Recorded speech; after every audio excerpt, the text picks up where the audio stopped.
Ahora salimos. Muy bien, seguimos en Monitor Económico por el canal 5 Días y es momento de hacer nuestra entrevista habitual de cada mañana con agentes del sector económico. Y hoy estamos recordando los 70 años de vida de la Caja Bancaria. Realmente toda una historia, toda una trayectoria importante y por eso es que tenemos el gusto de poder tener en piso hoy al presidente de la Caja Bancaria, el señor José Caballero. ¿Cómo le va, presidente? Muy buenos días. ¿Qué tal, Samuel? ¿Cómo está? A la audiencia también. Gracias por la invitación. Y así como decía, estamos festejando 70 años de la Caja Bancaria. Realmente es un orgullo para nosotros, para los bancarios, tener una institución que nos tome de los 70 años en una situación espléndida, con una salud financiera muy sólida, muy solvente. Entonces, es motivo para festejar y para recordar los 70 años. Creo que la Caja Bancaria debe ser una de las cajas más antiguas que hay de jubilación en nuestro país. Y fue posterior al Instituto de Previsión Social. Sí. El Instituto de Previsión Social se funda, creo que en 1942, y posterior a eso, en 1951, la Caja Bancaria. Ajá.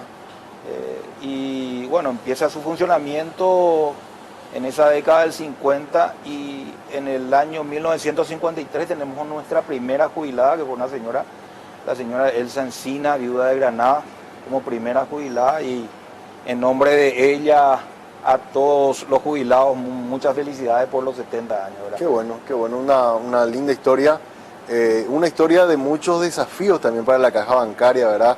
De periodos difíciles que le tocó vivir, donde incluso se pensó en algún momento que podría llegar a desaparecer la Caja Bancaria y después todo un proceso que hubo de recuperación hasta lograr consolidar ahora una situación financiera, como bien dijiste, presidente, mucho más sólida, mucho más estable, mucho más tranquila también para los aportantes a la Caja. Asimismo, tuvimos una época muy crítica, producto también de la crisis financiera. Hay que entender de que los aportantes de la Caja Bancaria son los bancarios. Y en la década del 90, en donde sufrimos la crisis financiera, el cierre de 22 bancos, eso llevó a que la Caja Bancaria de la noche a la mañana entre en una situación muy crítica por el hecho de que aquellos aportantes que hasta el día siguiente, hasta el día anterior eran aportantes, al día siguiente se convirtieron en jubilados. En esa década, como más o menos tuvimos 1.100 jubilados de la noche a la mañana. Entonces eso ocasionó un desequilibrio no solamente financiero, sino también actuarial. Y nos costó mucho volver a levantarnos, pero fue gracias también a la unión de los afiliados, de los jubilados sobre todo, que tuvieron que sufrir un corte o un recorte en sus haberes jubilatorios hasta el 57%. Eso llevó a que esa generación de jubilados sufra, ¿verdad? Tenga una situación hasta en algunos casos de indigencia. Muchas personas fallecieron, otros emigraron, perdieron su familia, su patrimonio. Una historia muy, pero muy negra para la institución, producto de una ley que vino a cortar, ¿verdad?, los haberes jubilatorios, algo que nunca tuvo que haber ocurrido, claro, entendiendo que en la Constitución señala perfectamente de que en caso de que hay una situación crítica en una entidad previsional, el Estado debe hacerse cargo, ¿verdad? Esta vez no ocurrió, fueron los jubilados, los activos, quienes tuvieron que cargar con una situación que tampoco pidieron, porque fue un producto de una crisis financiera, de las desprolijidades del control en los bancos, en la financiera, y eso llevó a que muchos bancos se cierren. Entiendo que mucha de esa gente que sufrió esos descuentos, está en proceso de devolución de ese dinero y creo que hasta el 2023 se iban a estar devolviendo eso y se terminaba ahí por saldar esa cuenta pendiente de alguna forma con esos jubilados que todavía tienen la suerte de poder seguir recibiendo sus pensiones. Asimismo, en el 2008 empieza la recuperación de la Caja Bancaria a través de la conversión de financieras a bancos. Eso ensanchó el número de aportantes y nuevamente hubo ese equilibrio en donde hubieron más activos que jubilados, porque en la época crítica había un activo por cada jubilado. Eso es casi imposible poder sostener. Sin embargo, a medida que las financieras se fueron transformando en bancos o convirtiendo en bancos, eso generó nuevamente la posibilidad de un crecimiento, de un desarrollo y de una sustentabilidad de la entidad. Y en el 2012 se promulga una ley, la 4773, en donde ya con una intención de equilibrio financiero vuelve a que los jubilados puedan cobrar enteramente otra vez sus jubilaciones. Se implementa el seguro médico gratuito y la actualización de los haberes jubilatorios por IPC, que son los puntos más importantes de esa ley. Amén también de la devolución de los reaportados en un 50% de todo lo que reaportaron del Tesoro Nacional. O sea, claro, el Tesoro Nacional iba a hacerse cargo de esa devolución. Sin embargo, con el correr de los años, el presupuesto del Tesoro Nacional no alcanzó para hacer toda la devolución. En el 2016, cuando nos toca a nosotros entrar como administradores de la caja bancaria, promulgamos proyectamos una ley en donde decíamos que podíamos devolver el otro 50% de esos reaportes que se hicieron. Y en eso surge la 5762, que eso ya está totalmente terminado, ya pagamos todo, ya cumplimos todo con el otro 50%, con fondos propios de la entidad. Sin embargo, quedó un saldo de esa ley de la 4773 del 2012, en donde Hacienda o el Tesoro Nacional no pudo saldar todo lo que correspondía en la devolución de los aportes.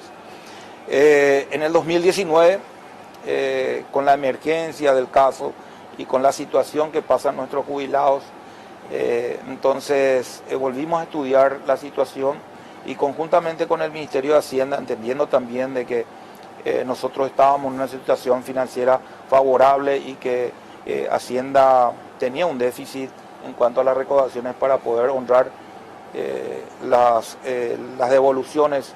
Entonces se promulgó una nueva ley, que es la 6303, en donde nosotros no hacíamos cargo, o sea, la caja bancaria se hacía cargo con fondos propios como adelanto, hasta tanto el Ministerio de Hacienda, viendo su posibilidad, con el correr de los años pueda ir devolviendo a la caja bancaria ese monto. Son 97.000 millones que la caja bancaria asumió para cumplir con esa devolución, con el otro 50%, con el saldo que quedó del 50% que correspondía al Tesoro Nacional y que se cierra en el 2023. O sea, para entender, lo que va a hacer la caja es devolver de sus recursos propios, ya saldar esa deuda con los jubilados, pero en algún momento Hacienda va a tener que reponer esa plata a la caja. Claro, así mismo. Hay una deuda pendiente del Ministerio de Hacienda a la caja bancaria en unos 97.000 millones, porque lo que nosotros hacemos es adelantar básicamente lo que Hacienda tendría que haber... tenía que haber cumplido y que por falta de recursos no lo está pudiendo hacer. Hay que entender también de que la devolución termina cuando el jubilado fallece, lógicamente, o su heredero, ¿verdad? Pero, y entonces, entendiendo la emergencia de una situación de personas ya adultas, en algunos casos fallecieron sin poder ser restituidos en esos aportes que hicieron. En ese afán pudimos consensuar con el Ministerio de Hacienda esta situación y lo estamos cumpliendo hoy mes a mes. O sea, esa situación lleva a que ya los jubilados también puedan recuperar el 100% de lo devuelto. Queda pendiente lo que no se pudo haber ajustado en ese tiempo, producto de la pérdida de valor adquisitivo de los... Pero por lo menos están recuperando. Así mismo. Quiero mostrarte un poco los resultados de una encuesta que estamos haciendo en redes sociales. Estamos preguntando a la gente respecto a cuáles se está aportando o no a una caja de jubilación. Estos son los resultados. Bueno, hay que entender un poco, nuestra audiencia es gente, la mayoría son del sector corporativo, entonces vemos un resultado un poco positivo que no es muy normal, ¿verdad? ¿Está usted aportando alguna de las cajas jubilatorias? 51% nos dice que sí, por lo menos de la gente que está viendo. 45% nos dice que no aporta y un 3,4% a una caja mutual. tenemos en Paraguay todavía el serio problema de que hay un montón de gente trabajando en el sistema y que no aporta a una caja jubilatoria. Vos hace rato, presidente, mencionaste el tema de los bancos. ¿Las financieras están aportando a la caja bancaria o aportan a otra caja? ¿Hay posibilidades de ampliar un poco la capacidad de otros agentes, las EMPES o otro tipo de agentes que puedan también aportar a la caja bancaria y entren dentro de un sistema formal jubilatorio? Sí, hay que entender que en el mundo, y esto en relación la AIS, ¿verdad?, que es la Asociación Internacional de Seguridad Social, hace un estudio que en el mundo mismo hay un 25% de la población solamente que tiene por lo menos una protección social, ¿verdad? En Paraguay estamos cerca del 22% en cuanto a personas que tienen de la población económicamente activa, estamos hablando que somos 3,5 millones. Entonces el 22% quienes tienen alguna posibilidad de protección social. Lógicamente incide mucho la formalidad del empleo, incide mucho también la gestión administrativa del Estado, ¿verdad?, la responsabilidad de los trabajadores y la responsabilidad de los empleadores en cuanto a entender de que tener seguridad social o tener una jubilación, una protección social para el momento del retiro laboral es sumamente importante. ¿Por qué es importante? Porque vamos a tener una mejor calidad de vida. Claro. O sea, vamos a tener una vejez digna por lo menos en esa situación. Yo creo que esto tiene que ser una política de Estado en donde el Estado incentive desde la escuela, de los colegios y en las universidades el deseo o la participación en una seguridad social, el aportar, ¿verdad? Estamos nosotros trabajando también con el Ministerio de Trabajo y Seguridad Social sobre este punto en una comisión que encabeza lógicamente la ministra Carla Basigalupo en cuestiones de legislar ciertas normas con la Comisión de Legislación del Congreso, de manera a incentivar que los habitantes, que los trabajadores, los empleadores puedan tener seguridad social.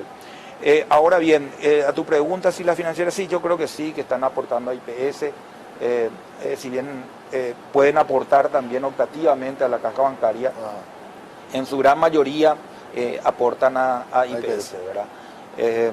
Entiendo yo porque IPS contempla ya el seguro de salud dentro de esos aportes, el 9% que ellos hacen. El aporte de la caja bancaria es el 13%, ¿verdad? El 11%, perdón, el 11%, y el del empleador es del 17%. Es un poquito más de lo que respecta al trabajador normal de IPS, que también tiene un salario diferenciado en algún sentido, ¿verdad? Claro. El salario mínimo bancario está hoy día cerca de los 3,600,000. El salario del trabajador normal está poco más de 2,300,000. Sí. Entonces hay una diferencia que entiendo yo que los empleadores y tanto los trabajadores optan por el aporte a IPS. Pero optativamente pueden aportar a la caja bancaria. Yo creo que la caja bancaria tiene grandes beneficios para esos trabajadores. Yo entiendo de que amén de los productos financieros que nosotros ofrecemos, también entendemos que tenemos beneficios sociales muy importantes.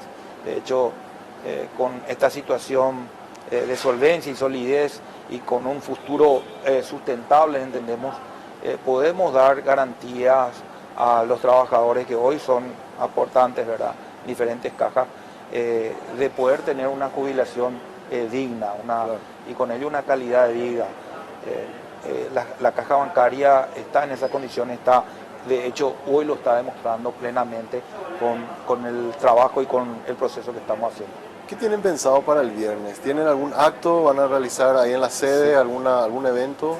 Sí, tenemos un acto chiquito, ¿verdad? Porque las condiciones tampoco dan para hacer un evento grande, pero sí un acto de celebración recordando un poco la historia nuestra con un video institucional, la entrega de reconocimientos a jubilados, a funcionarios, a afiliados quienes han participado desde muy chico en la caja bancaria, de muy chiquito, muy jóvenes. Entonces, es un poco el reconocimiento a los administradores también que han estado por acá, a las grandes luchas que han hecho los activos y los jubilados, a los sindicatos, a las organizaciones de empleadores.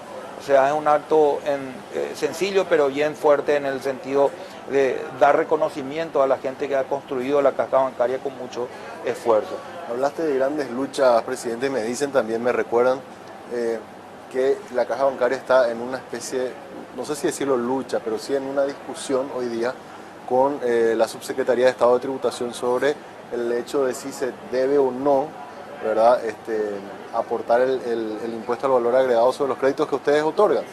Una discusión similar se había dado en el caso de las cooperativas, se tuvo que hacer, se hizo, recuerdo, toda una movilización y al final la Corte le dio la razón a las cooperativas y se derogó esa ley. Sí. Entiendo que algo un tanto similar está ocurriendo hoy también con la caja bancaria y ustedes están de alguna forma peleando también porque se respete también la posición que ustedes tienen respecto a ese tema impositivo. Sí, yo lamento mucho la posición de la Subsecretaría de Estado de Tributación y en especial del viceministro Orue en esta situación. Porque hemos tratado de conversar con él en varias ocasiones, se ha puesto muy intransigente a la situación, entendiendo de que la caja bancaria cumple un rol social muy importante dentro de la sociedad y dentro de la economía. Los desembolsos en créditos que nosotros hacemos son 500.000 millones al año, con fondos propios de la institución. Eso genera un circulante muy importante en la economía y con ello una cadena de pagos que facilita también el empleo a muchas personas. Con la no expedición del certificado de cumplimiento tributario, ni siquiera en controversia, ¿verdad? Porque de hecho esta discusión está en estadio jurídico, estamos litigando esta situación, ni siquiera en controversia, coarta un poco la participación de aquellos trabajadores en la generación de empleo. Y todavía veo una miopía muy importante desde el punto de vista de que con ese desembolso, con ese circulante dentro de la economía de estos 500.000 millones, por supuesto que hay facturación. Hay facturación en las obras, hay facturación en los arquitectos, hay facturación en la... O sea, hay aporta al fisco de manera indirecta. De manera indirecta, y son 50.000 millones de guaraníes al año que el fisco también se está perdiendo por una situación inflexible, vamos a decir, especialmente del viceministro, ¿verdad? Que realmente no entiendo, porque es una discusión que hoy día, con la nueva ley impositiva, con la modificación de la ley impositiva, la 6380, lógicamente exonera también a todas las entidades previsionales de cualquier tributo e incluso de los créditos que otorga las entidades previsionales a sus propios afiliados. ¿Y si eso pasa, en base a qué se argumenta entonces la tributación para poder cobrar? O sea, si ya la nueva ley establece esto... Es una discusión no sé, ¿es un efecto retroactivo a la ley anterior? Sí, o cómo, es una discusión viene? que viene de la ley 2421, en donde lógicamente ellos hablan de que nosotros no estábamos dentro de las entidades de exoneración, ¿verdad? Pero nuestra propia ley también nos exonera de cualquier tributo. Hay que entender que nosotros somos una entidad sin fines de lucro y el lucro que generamos, entre comillas, por la otorgación de créditos o por lo que sea, son nuevamente invertidos en beneficios sociales. O sea, no van como dividendos a los afiliados, sino van como beneficios sociales y para mantener las jubilaciones de los que hoy día son beneficiarios de esas jubilaciones. Está en la Constitución, están en las leyes y puede ser que el fallo de la Corte, como fue también un fallo errado, entiendo, el de los marinos, ¿verdad? Puede ser que el fallo de la Corte en algún momento diga que nosotros tendríamos que ser agentes de retención con respecto a los intereses, al IVA sobre los intereses de los créditos. Entendemos que fue un fallo errado también de la Corte, perjudicando fuertemente al fin que tiene la entidad previsional, que es la caja bancaria, porque construye sus fondos de reserva a través de las inversiones que realiza y no es propiamente el lucro. Y aparte que el dinero que hay en la caja bancaria, los fondos que tiene la caja son de los propietarios, de los aportantes. Así dice la ley, ¿verdad? Entonces, ¿la Corte no se despidió todavía? se expidió sobre un caso de que sí, es que resulta que la discusión empieza cuando la Subsecretaría de Estado de Tributación nos inscribe de oficio como agentes de retención para gravar el IVA sobre los intereses de los créditos que otorgamos. Entonces nosotros, lógicamente, pedimos que nosotros estamos exentos de IVA, que los créditos que damos son de carácter social y que redundan nuevamente en beneficios sociales. Entramos en una discusión, hubo un sumario, nos fuimos al Tribunal de Cuentas, el Tribunal de Cuentas lógicamente falló a favor nuestro, y cuando todos entendíamos de que la Corte iba a fallar también en razón de lo que ya falló el Tribunal de Cuentas, producto de todo lo que le ampara a entidades previsionales en la Constitución, en las leyes impositivas también, porque en la ley impositiva también está, de que las entidades de carácter social y sin fines de lucro también están exentas de cualquier tributo. Y sin embargo falla notablemente diciendo de que la caja bancaria es una entidad que tiene que tener retención sobre o tiene que gravar el IVA sobre los intereses. Y de ahí viene la inflexibilidad, vamos a decir, del viceministro Orue, en razón de que no, la Corte ya falló y ustedes tienen que pagar no sabemos ni qué tenemos que pagar, ¿verdad? Porque increíblemente la resolución de la Corte sale en septiembre del 2020, cuando ya hay una ley vigente, que es la 6380, donde le exonera, que exonera a la caja bancaria. Es lamentable, y sobre todo el perjuicio que ocasiona no solamente a la caja bancaria en cuestiones de generación de rentabilidad, que eso redunda lógicamente en los intereses de los beneficiarios, de los jubilados, de los que van a ser jubilados en el futuro para crear los fondos de reserva de la entidad, sino que también genera un perjuicio importante a esa cadena de pagos que nosotros estamos Hasta diciendo. hoy ustedes no tienen el certificado de cumplimiento. Hasta hoy no tenemos una medida cautelar que dictó un tribunal, que está incumpliendo el viceministro, ya está en Fiscalía de Delitos Económicos, está con creo que el fiscal es Omar Legal, y ya fue, o sea, el tribunal le denunció por desacato a la disposición a esa medida cautelar. Entonces hay una discusión muy fuerte, muy ¿verdad? fuerte, Que muy fuerte. entendiendo dos instituciones que cumplen roles muy importantes para el Estado, porque si bien nosotros somos una entidad previsional, somos una entidad descentralizada del Estado, que el Estado nos delega una función importante de atender las jubilaciones, es un sector también sumamente importante. Y también entiendo yo, la Subsecretaría de Estado de Tributación es una institución sumamente importante para los intereses del Estado. O sea, son dos instituciones del Estado que están en controversia. Exacto. Habría que no se entiende. Yo hasta ahora no entiendo. Hemos tenido una reunión con el ministro de Hacienda también, tocando este punto, pero honestamente, Samuel, no entiendo la intransigencia del viceministro Óscar Orue en este punto. Tengo una última consulta y breve nomás, pues ya estamos cerrando, presidente. ¿Cómo quedó la serie de reuniones que iban a tener con el Ministerio del Trabajo y con las otras cajas para ir consensuando algún proyecto de ley para encontrar un regulador?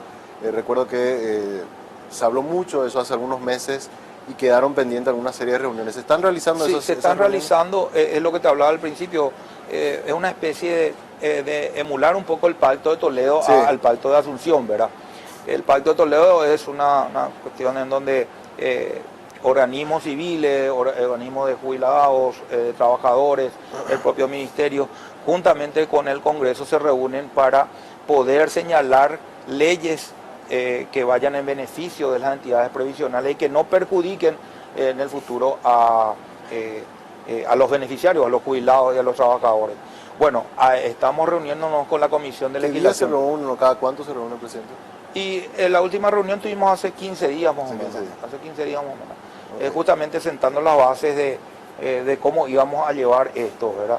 Pero es muy importante, Samuel, porque de repente salen leyes que se desconocen, o que nosotros como entidades previsionales conocemos y que no estamos al tanto, por decir, como las leyes impositivas, por ejemplo, y que de repente salen y que de la noche a la mañana tenemos que ser contribuyentes cuando otra ley nos dice lo contrario. Claro. Si no hay, justamente la falta de un regulador, es que también la Corte incluso no puede ir a una instancia a consultar o pedir un dictamen, por lo menos un regulador, por eso es tan necesario poder contar con esta creación de esta superintendencia, bueno, y todo, pero de forma consensuada, no como la ley anterior Claro. que se había presentado. Fíjate vos, Samuel, que todos, tanto las organizaciones de trabajadores, las organizaciones de empleadores, las organizaciones, las entidades de previsión y mismo el ministerio, ¿verdad?, estamos de acuerdo con un ente regulador. De hecho, siempre tiene que, los criterios de la AI, de las Naciones Unidas en cuanto a la OIT, en cuanto a este tema,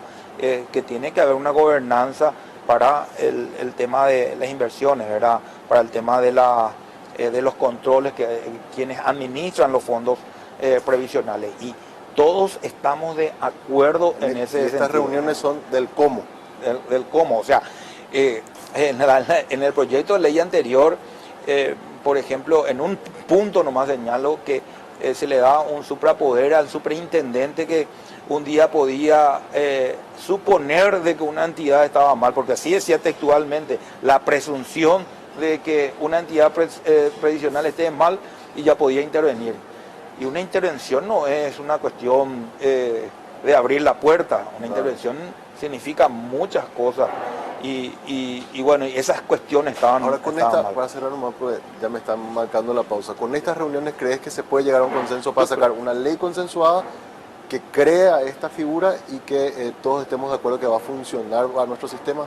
Yo creo que sí, ¿verdad? Ahora es el momento para hacer las correcciones debidas, porque vamos a tener que lamentarnos después, en 10, 15 o 20 años, si no se hacen las correcciones debidas. Claro. Tenemos casi todas las cajas previsionales, de excepción del Instituto de Previsión Social y la caja bancaria, cierran con déficit. Sí. Entonces, se tienen que hacer correcciones porque vamos a tener que lamentar en el futuro. Y no, a lo mejor nosotros que estamos ya en una etapa de retiro, ¿verdad?, pero sí las generaciones futuras. Totalmente. Eso Y sí. ojalá eso se pueda consensuar. Presidente, muchísimas felicidades por este aniversario a vos y en nombre tuyo a todos los miembros de la Caja Bancaria, a todos los asociados también a la Caja Bancaria. Ojalá que puedan seguir por esta senda, ojalá que se puedan resolver también las controversias de las que hablamos y te agradezco mucho que hayas venido hasta acá, hasta nuestro estudio para conversar en la mañana de hoy.